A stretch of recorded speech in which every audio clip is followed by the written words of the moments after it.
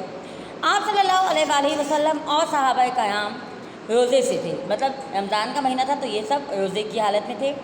10 رمضان 8 ہجری میں مغرب کے وقت مقام قدیر کے مقام پر پہنچ کر روزہ افطار کیا اور پھر روانہ ہوئے اور مکہ کے قریب مرو زہران پہنچ کر قیام کیا۔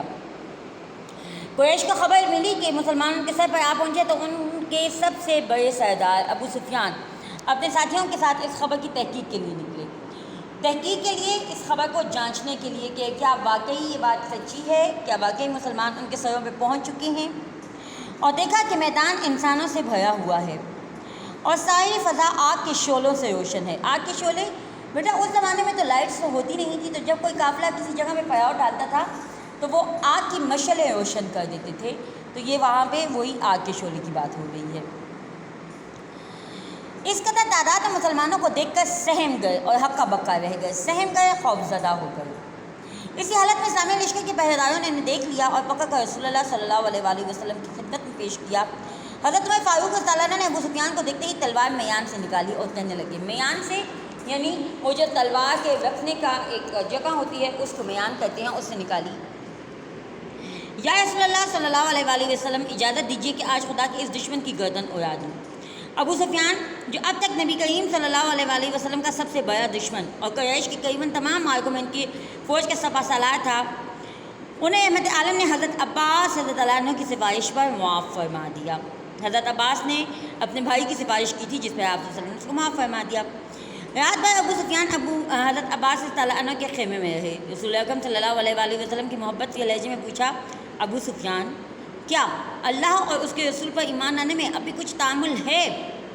ابو سفیان نے ندامت کے ساتھ گردن جھکا لی اور کہا، نہیں یا رسول اللہ صلی اللہ علیہ وآلہ وسلم، آپ کے مکرم کے قربان میں مسلمان ہوتا ہوں، اور یہ کہہ کر کلمہ شہادت پڑھا اور مسلمان ہو گئے۔ مکہ مکرمہ میں داخلہ۔ آخر کار وہ وقت آ گیا کہ اللہ کا وعدہ پورا ہوا اور اللہ تعالیٰ کا وہ رسول جو کافروں کے نرغے سے نکل کر رات کی تاریکی میں اپنے رفیق کے ساتھ مکہ مکرمہ سے مدینہ منورہ روانہ ہوئے تھے، 10,000 صحابہ کرام کی جھرمٹ میں فتح کی حیثیت سے دوبارہ مکہ مکرمہ میں داخل ہوئے۔ جب آپ صلی اللہ علیہ وآلہ وسلم کو اللہ تعالیٰ کی طرف سے ہجرت کرنے کا حکم ملا تھا تو آپ صلی اللہ علیہ وآلہ وسلم اپنے رفیق یعنی حضرت ابوبکر صدیق کے ساتھ رات کے وقت میں نکلے تھے اور مدینہ منورہ کی طرف روانہ ہو گئے تھے، لیکن اب اللہ تعالیٰ کا حکم، اللہ تعالیٰ کی نصرت سے وہ دوبارہ سے مکہ میں داخل ہو رہے تھے اور 10,000 صحابہ کرام کا لشکر آپ صلی اللہ علیہ وسلم کے ساتھ تھا۔ داخل ہونے کی شان یہ تھی کہ ہر قبیلہ اپنے اپنے سردار کے پیچھے پیچھے اپنا جھنڈا اٹھائے چلا آ رہا تھا، اور سب کے آخر میں انصار و مہاجرین کے گروہ میں رسول اکرم صلی اللہ علیہ وآلہ وسلم تشریف لا رہے تھے۔ آپ صلی اللہ علیہ وآلہ وسلم اپنی اونٹی قصوہ نامی پر اپنے خادم زادہ حضرت اسامہ بن زید رضی اللہ عنہ کے ساتھ سوار تھے۔ آپ صلی اللہ علیہ وسلم کی گردن بائک پر عزت کے بارگاہ میں جھکی ہوئی تھی اور آپ صلی اللہ علیہ وسلم فرما رہے تھے، اے میرے اللہ، آخرت کی زندگی ہی اصلی زندگی ہے۔ 20 رمضان سن 8 ہجری کو جمعے کے دن نبی کریم صلی اللہ علیہ وآلہ وسلم نے حکم دیا کہ فوج مختلف راستوں سے مکہ میں داخل ہو اور ان ہدایات کی پابندی کرے۔ اب یہاں پہ رسول اللہ صلی اللہ علیہ وآلہ وسلم نے کچھ ہدایات بھی پیش فرمائی تھیں۔ جو شخص ہتھیار پھینک دے اسے قتل نہ کیا جائے، جو شخص خانہ کعبہ کے اندر پناہ لے اسے بھی قتل نہ کیا جائے، جو شخص اپنے گھر کے اندر رہے اسے بھی قتل نہ کیا جائے، جو شخص ابو سفیان اور حکیم ابن حزام کے گھر میں پناہ لے لے اسے بھی قتل نہ کیا جائے، بھاگنے والے کا تعاقب نہ کیا جائے، تعاقب نہ کیا جائے، پیچھا نہ کیا جائے، زخمی اور اسیر کو قتل نہ کیا جائے، اسیر قیدی یعنی جو قیدی ہے اس کو بھی قتل نہ کیا جائے، بوڑھوں، بچوں اور عورتوں کو قتل نہ کیا جائے۔ شہر میں داخل ہوتے وقت دستوں میں سے صرف اس دستے کا جو حضرت خالد بن ولید رضی اللہ عنہما کے ماتحت تھا کچھ مقابلہ ہوا، جس میں اہل مکہ کو بھاگنا پڑا، یعنی باقی تمام دستوں سے تو کوئی مقابلہ نہیں ہوا، صرف حضرت خالد بن ولید جس دستے کے سربراہ تھے اس سے مقابلہ ہوا تھا۔ باقی سب دستے بغیر کسی مزاحمت کے مکہ مکرمہ میں داخل ہو گئے، مزاحمت کے بغیر کسی حیل و حجت کے یا بغیر روک ٹوک کے، اور اس طرح مکہ مکرمہ نہایت امن و سکون کے ساتھ فتح ہو گیا۔ اس فتح کو قرآن مجید میں فتح مبین یعنی کھلی فتح کہا گیا ہے۔ نبی کریم صلی اللہ علیہ وآلہ وسلم سیدھے خانہ کعبہ میں پہنچے، حجر اسود کو بوسہ دیا اور نعرہ تکبیر بلند کیا۔ لشکر اسلام نے بھی زور سے نعرے بلند کیے، جس سے سارا شہر گونج اٹھا۔ مسلمانوں کا جوش و خروش کا یہ عالم تھا کہ وہ لگاتار نعرے بلند کیے جا رہے تھے، لگاتار مسلسل۔ چنانچہ اس وقت تک نہ روکے جب تک خود رسول اکرم صلی اللہ علیہ وآلہ وسلم نے انہیں نہ روکا۔ اس کے بعد آپ صلی اللہ علیہ وآلہ وسلم نے خانہ کعبہ کا طواف کیا۔ خانہ کعبہ کے اندر چاروں طرف 360 بت رکھے ہوئے تھے۔ اس وقت آپ صلی اللہ علیہ وسلم کے دست مبارک میں لکوی کی چھری تھی، دست مبارک ہاتھ مبارک میں چھری تھی، سٹک تھی۔ آپ صلی اللہ علیہ وسلم نے ایک بت کو گراتے جاتے اور فرماتے جاتے، حق آ گیا اور باطل نابود ہو گیا، بے شک باطل نابود ہونے والا تھا۔ نابود ہو جانا، ختم ہو جانا۔